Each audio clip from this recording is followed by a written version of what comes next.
اگر ہم دیکھیں کہ دنیا کے اندر دو ہی ملک کلمے کی بنیاد پر حاصل کیے گئے، ایک ملک مدینہ الرسول ہے، اللہ کے رسول صلی اللہ علیہ وآلہ وسلم جس ملک کو کلمے کی بنیاد پر بنایا ہے، جس ملک کے حصول کے لیے ہجرت کی ہے، وہاں پر عدل کا نظام دیکھا جائے تو پیارے پیغمبر علیہ الصلوۃ والسلام یہ فرماتے ہوئے نظر آتے ہیں، لو ان فاطمہ بنت محمد سرقت لقطعت یدہا، تم بنو مخزوم قبیلے کی فاطمہ کی بات کرتے ہو، پیغمبر کی بیٹی فاطمہ بھی چوری کرتی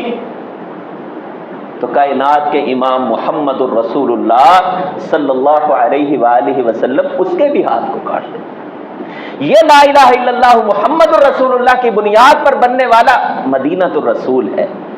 دوسری طرف لا الہ الا اللہ کی بنیاد پر بننے والا ملک پاکستان، لیکن 78 برس گزرنے کے بعد آج بھی اس ملک کے اندر لا الہ الا اللہ کا نظام موجود نہیں ہے۔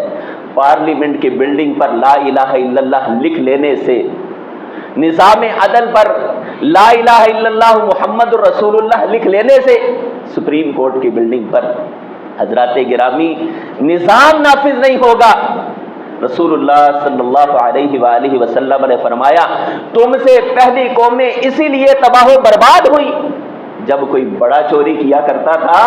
اسے چھوڑ دیا جاتا تھا، جب کوئی چھوٹا چوری کیا کرتا تھا اس پر حد کو نافذ کر دیا جاتا تھا۔